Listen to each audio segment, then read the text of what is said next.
सो दोस्तों welcome to money stalkers. तो इस वीडियो के अंदर हम लोग बात करने वाले हैं 5 कंपनीज के बारे में। अभी ऐसे 5 कंपनीज के बारे में दोस्तों हम लोग बात करने वाले हैं। इन सभी के सभी जो कंपनीज है हमें ग्रीन एनर्जी के अंदर, ग्रीन हाइड्रोजन के अंदर एंड रिन्यूएबल एनर्जी के अंदर भी इन कंपनीज का बिजनेस, इन कंपनीज का प्रेजेंस हमें नजर आया हुआ है। और ये सभी के सभी जो कंपनीज है ना वो आने वाले साल में कई गुना पैसा में बना के दे सकता है, क्योंकि कंपनी का जो बिजनेस है लगातार ग्रोइंग मात्रा में नजर आया हुआ है। कंपनी के पैरामीटर्स लगातार दोस्तों ग्रो होते हुए नजर आ रहे हैं। तो वैसे कंपनी के अंदर कोई प्रॉब्लम्स नजर नहीं आ रही। एंड साथ में अगर आप अपना पोर्टफोलियो क्रिएट करना चाहते हो तो इन कंपनीज को आप अपने पोर्टफोलियो के अंदर ऐड कर सकते हो, जिसकी सबसे आने वाले सालों में कई सालों से, यानी कि बहुत ही कम सालों में अच्छा खासा पैसा हमें बन सकता है, अच्छा खासा कंपनी हमें रिटर्न प्रोवाइड करके दे सकता है। तो चलिए वीडियो को स्टार्ट कर लेते हैं। लेकिन वीडियो स्टार्ट करने से पहले अगर आप चैनल के ऊपर नए हो तो जरूर चैनल को सब्सक्राइब आप कर सकते हो, साथ में बेल आइकन को ऑल पर रखना, ताकि जब भी मैं आपके साथ वीडियो शेयर करूँ सबसे पहले नोटिफिकेशन आपके यहाँ पहुंच जाए। तो चलिए वीडियो को स्टार्ट कर लेते हैं। तो हमारी सबसे पहले कंपनी है जो 3000 रुपीज के आसपास हमें ट्रेड कर रही है। साथ में इस कंपनी का अगर आप मार्केट कैप देखोगे 4,12,000 करोड़ का मार्केट कैप हमें इस कंपनी का नजर आ रहा है। यानी कि ये जो कंपनी है हमें लार्ज कैप कैटेगरी से बिलोंग करता है, बहुत ही बड़ी कंपनी है। एंड इन कंपनी ने मैक्सिमम के अंदर मल्टीपल रिटर्न शेयर होल्डर्स को प्रोवाइड करके दिया हुआ है। तो हम कौन सी कंपनी के बारे में बात करें? हम लोग बात करें लार्सन एंड टर्बो लिमिटेड के बारे में। लार्सन एंड टर्बो की अगर बात की जाए, बहुत ही अच्छा खासा कंपनी का बिजनेस है, बहुत ही अच्छे खासे कंपनी के पैरामीटर्स। साथ में लार्सन एंड टर्बो का अगर आप पिछले एक सालों का परफॉर्मेंस देखोगे तो पिछले एक सालों में ऑलमोस्ट हमें 50% तक का रिटर्न शेयर होल्डर्स को प्रोवाइड करके दिया हुआ है। एड्रेस इसका मैक्सिमम के अंदर परफॉर्मेंस देखोगे तो मैक्सिमम के अंदर कंपनी के द्वारा 16,000% तक का रिटर्न शेयर होल्डर्स को प्रोवाइड करके दिया हुआ है। बीच बीच में कंपनी के अंदर दोस्तों गिरावट हमें नजर आता है, लेकिन जो गिरावट के बाद जो कंपनी रिकवर करता है वही कंपनी अच्छा होता है, वही कंपनी फंडामेंटली स्ट्रांग होता है। तो एक बात तो समझ में आया है कि कंपनी अगर गिरता है तो निवेश करने का सही मौका होता है इस गिरावट के अंदर। तो कहीं ना कहीं अगर आप देखोगे कंपनी के अंदर अच्छे खासे रिटर्न शेयर होल्डर्स को प्रोवाइड करके दे चुका है। साथ में अलग अलग ब्रोकरेज फर्म के द्वारा अलग अलग टारगेट हमें इस कंपनी को दिया हुआ है। अभी एक ब्रोकरेज फर्म है जिन्होंने ऑलमोस्ट हमें 3,500 रुपए तक का टारगेट हमें दिया हुआ है। एक और हमें ब्रोकरेज फर्म नजर आया हुआ है, इनका ये मानना है कि लार्सन एंड टर्बो ऑलमोस्ट हमें 3,550 रुपीज के आसपास हमें जा सकता है, 3,500 रुपए के आसपास हमें टारगेट दिया हुआ है। एड्रेस अगर आप देखोगे तो HDFC सिक्योरिटीज की अगर बात की जाए तो इन्हें भी एक बाइंग रिकमेंडेशन दिया गया है। टारगेट प्राइस 3,600 रुपए के आसपास हमें दिया गया है। साथ में अगर आप ICICI सिक्योरिटीज की भी अगर बात की जाए तो इन्होंने भी ऑलमोस्ट हमें इस कंपनी के अंदर टारगेट 3,600 रुपए के आसपास हमें दिया गया है। तो देखिएगा कंपनी का प्रेजेंस क्या है, कंपनी का बिजनेस क्या है। तो सबसे पहले यहाँ दोस्तों अगर आप देखोगे तो हाइड्रोकार्बन के अंदर, इंफ्रास्ट्रक्चर के अंदर, पावर प्रोसेस इंडस्ट्रीज के अंदर, डिफेंस के अंदर भी कंपनी का काम है, IT के अंदर भी कंपनी का काम है, एंड फाइनेंशियल सर्विसेज के अंदर भी हमें कंपनी का काम है। तो अलग अलग सेगमेंट से अलग अलग कंपनी अपना रेवेन्यू जनरेट करता है, नेट प्रॉफिट अपना जनरेट करता है। तो जरूर इस कंपनी को अपने पोर्टफोलियो के अंदर ऐड कर सकते हो या फिर अपने वॉच लिस्ट के अंदर ऐड कर सकते हो। अभी हम बात करने वाले हैं नेक्स्ट कंपनी के बारे में, गेल लिमिटेड के बारे में हम लोग बात करेंगे। ये कंपनी 124 रुपए के आसपास ट्रेड कर रही है एंड पिछले एक साल में कंपनी ने 40% तक का रिटर्न शेयर होल्डर्स को प्रोवाइड करके दिया हुआ है। कहीं ना कहीं ये भी कंपनी हमें ग्रीन हाइड्रोकार्बन के अंदर, ग्रीन हाइड्रोजन के अंदर, या फिर आप पकड़ सकते हो रिन्यूएबल एनर्जी के अंदर थोड़ा सा हमें कंपनी का बिजनेस नजर आया हुआ है।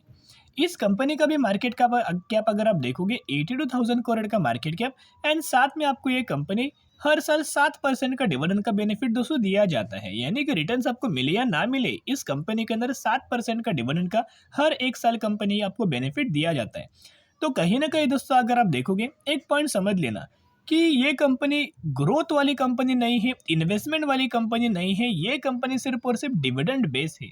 तो अगर आप डिविडेंड के हिसाब से निवेश करना चाहेंगे तो इस कंपनी को बाइंग कर सकते, फ्यूचर के लिए कंटिन्यू कर सकते, लेकिन ग्रोथ आपको इस कंपनी के अंदर बिल्कुल भी नहीं मिलने वाली। क्योंकि आपको पता होगा डिविडेंड वाले अलग स्टॉक होते हैं, ग्रोथ वाले अलग स्टॉक होते हैं, शॉर्ट टर्म बेस अलग स्टॉक होते हैं, एंड लॉन्ग टर्म बेस अलग अलग स्टॉक्स होते हैं। तो उस हिसाब से हमें प्रिपेयर करना चाहिए हमारा पोर्टफोलियो। साथ में अगर आप इस कंपनी को ओवरऑल बेसिस के ऊपर नेट प्रॉफिट देखोगे तो लगातार में प्रॉफिट्स के अंदर भी ग्रोथ है, कंपनी के बिजनेस के अंदर भी ग्रोथ है, कंपनी के अर्निंग पर शेयर के अंदर भी ग्रोथ है। शेयर होल्डिंग पैटर्न्स अगर आप देखोगे तो प्रमोटर्स के पास तो सिमिलर तरीके से होल्डिंग है। एफआईज ने थोड़ा माल बेचा है, जो माल एफआईज ने बेचा है वही माल हमें डीआईज ने खरीदारी किया है। तो ज़रूर उस कंपनी के ऊपर भी आप नज़र रख सकते हो। अभी हम बात करने वाले हैं नेक्स्ट स्टॉक के बारे में। 236 रुपीज़ के आसपास ट्रेड कर रही है एंड पिछले एक साल में 37% तक का रिटर्न शेयर होल्डर्स को प्रोवाइड करके दे चुका है। ये कंपनी का जो मार्केट कैप है 2,30,000 करोड़ का मार्केट कैप, यानी कि ये भी कंपनी हमें लार्ज कैप कैटेगरी से बिलोंग करता है। एंड इस भी कंपनी के अंदर आपको हर साल 3% तक का डिविडेंड कंपनी दिया जाता है, यानी कि आपको इस कंपनी के अंदर हर साल 3% का डिविडेंड का बेनिफिट दिया जाता है।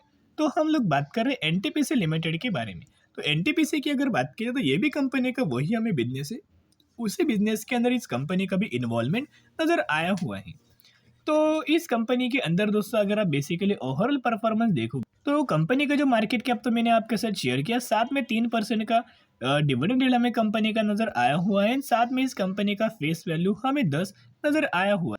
तो इस स्टॉक की अगर बात की जाए तो कंपनी का जो ये जो कंपनी है उसके अंदर लगातार हमें सेल्स के अंदर हमें जंप नज़र आया हुआ है। ऑपरेटिंग प्रॉफिट्स अगर आप देखोगे तो ऑपरेटिंग प्रॉफिट्स के अंदर भी लगातार कंसिस्टेंटली हमें ग्रोथ नज़र आया हुआ है।